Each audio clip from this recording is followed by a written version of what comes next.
Recording lecture और ratio का topic ही है। और रेशो में सबसे पहले हम जो करने वाले क्वेश्चन है क्वेश्चन प्रॉब्लम 1 से ही,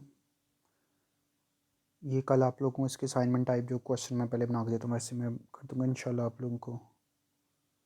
तो है Burnberry cottage company has current assets of 8 lakh and current liabilities of 5 lakh. Current assets और करंट लाइबिलिटीज़ दोनों उसने दे दी। What effect would be the following transaction have on the firm's current ratio and state the result figures। मतलब हर एक जो transaction उसका अलग effect होगा, ABCD जो भी हैं, और उनकी जो रेशो होगी उनका मतलब उनसे हम नई रेशो निकालेंगे। पहले तो ये कुछ डिफरेंट बनती है, लेकिन उसने वो हमसे डिमांड नहीं की। उसने कहा जो ट्रांजेक्शन के इफेक्ट से होगी वो हम रेशो निकालें। तो पहले है the 2 new trucks are purchase for total of $1 lakh in cash. अब ये ट्रक तो है फिक्स एसेट, तो ट्रक का तो कोई इम्पैक्ट नहीं होगा, लेकिन सिर्फ कैश डिक्रीज़ होगा 1 लाख से, वो भी करंट एसेट में से। तो करंट एसेट जो 8 लाख के हैं वो आपके हो जाएंगे 7 लाख के। ठीक है, करंट लायबिलिटी पे कोई चेंज नहीं होगा, वो नो चेंज। फिर बी है the company borrow 1 lakh short term to carry an increase in receivables of the same amount. अब किसी से उसने शॉर्ट टर्म लोन लिया और उसी अमाउंट के लिए उसने अकाउंट रिसीवेबल भी इंक्रीज़ कर दी, मतलब आपकी करंट लायबिलिटीज़ भी 1 लाख से इंक्रीज़ करेगी और करंट एसेट रिसीवेबल्स भी करंट एसेट्स हैं वो भी 1 लाख से इंक्रीज़ करेंगे। तो करंट एसेट्स आपके 8 लाख से 1 लाख इंक्रीज़ हुए 9 लाख बन जाएंगे। लाइबिलिटी 5 लाख की है तो 5 लाख से इंक्रीज़ होकर 6 लाख की बन जाएगी। मतलब बेसिक जो आपके अमाउंट्स हैं उनमें चेंज करना है आपने। सी है additional common stock of $2 lakh is sold and the proceed invested in the expansion of several terminals. अब कॉमन स्टॉक भी कैपिटल नेचर का है, तो कैपिटल नेचर की दोनों चीज़ों हमें करंट ना एसेट पे इम्पैक्ट करते हैं, करंट लाइबिलिटी पे इम्पैक्ट करती हैं।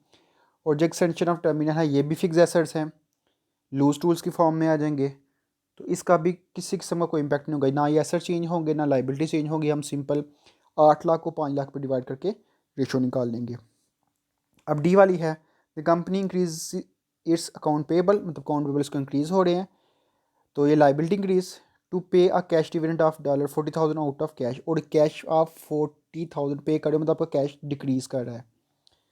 तो अकाउंट रिसीवेबल इंक्रीज 40,000 से और कैश आपका मतलब अकाउंट करंट एसेट्स डिक्रीज़, मतलब करंट लाइबिलिटी भी आपकी इंक्रीज़ होगी 40,000 से, लेकिन जो आपका करंट एसेट्स है वो 40,000 से डिक्रीज़ होगा। तो अब इन चारों के लिए मैंने आप लोगों के लिए ये फर्स्ट रिक्वायरमेंट मैंने देखें, बेसिक करंट एसेट्स आपके 8 लाख के, करंट लाइबिलिटीज़ आपकी 5 लाख की। अब फर्स्ट जो है 2 truck for cash of $1 lakh, तो करंट एसेट्स में 8 लाख में से नीचे आके हमने 1 लाख माइनस कर दिया, तो हमारे 7 लाख के करंट एसेट्स। फिर करंट लाइबिलिटीज़ हमारे पास 5 लाख की, उनमें कोई चेंज नहीं है, तो रेशो हमारे पास बन गई 7 lakh current assets over current liabilities 5 lakh की, तो रेशो बन गई 1.4:1। तो ये फर्स्ट का था। अब हमारे पास सेकंड है कि 1 लाख की शॉर्ट टर्म आपने लाइबिलिटीज़ ली और अकाउंट रिसीवेबल भी आपका उससे इंक्रीज़ हो गया, तो करंट एसेट्स जो आपके थे 8 लाख के उसमें हमने 1 lakh current asset account receivable को इंक्रीज़ कर दिया, तो 9 लाख। करंट लाइबिलिटीज़ आपकी 5 लाख की, तो शॉर्ट टर्म आपने लाइबिलिटी जो गेन की वो भी 1 लाख की थी, उसमें प्लस कर दिया तो 6 लाख। तो आपकी करंट रेशो बन गई 9 लाख डिवाइड बाई 6 लाख, तो 1.5:1 आपके पास आ गई। ये बी रिक्वायरमेंट का आंसर। अब सी है additional common stock and expansion of terminals थे जो, अब इसमें आप ना आप करंट एसेट्स चेंज होंगे ना करंट लाइबिलिटीज़ चेंज होंगी, तो सिंपल की वैल्यूज़ को रखते हो कि 8 लाख को 5 लाख में डिवाइड करके 1.6:1। अब इस तरह ही लास्ट है जहाँ पे आपके अकाउंट रिसीवेबल इंक्रीज़ हो रहे हैं लेकिन आपका कैश पे हो रहा है।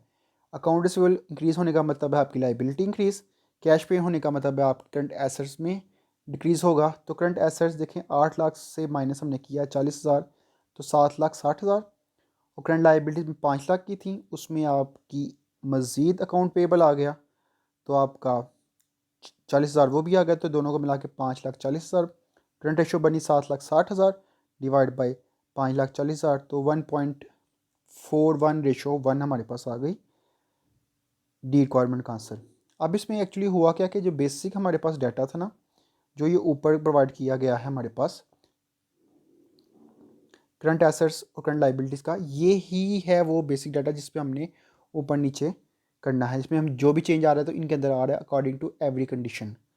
ये नहीं कि सबका कॉमन कंडी कोई इफेक्ट होगा, नहीं, A B C D requirement का हर एक का अलग अलग इफेक्ट है और उन इफेक्ट्स को सेपरेटली आप लोगों ने रेशो पे एक्सप्लेन करना है।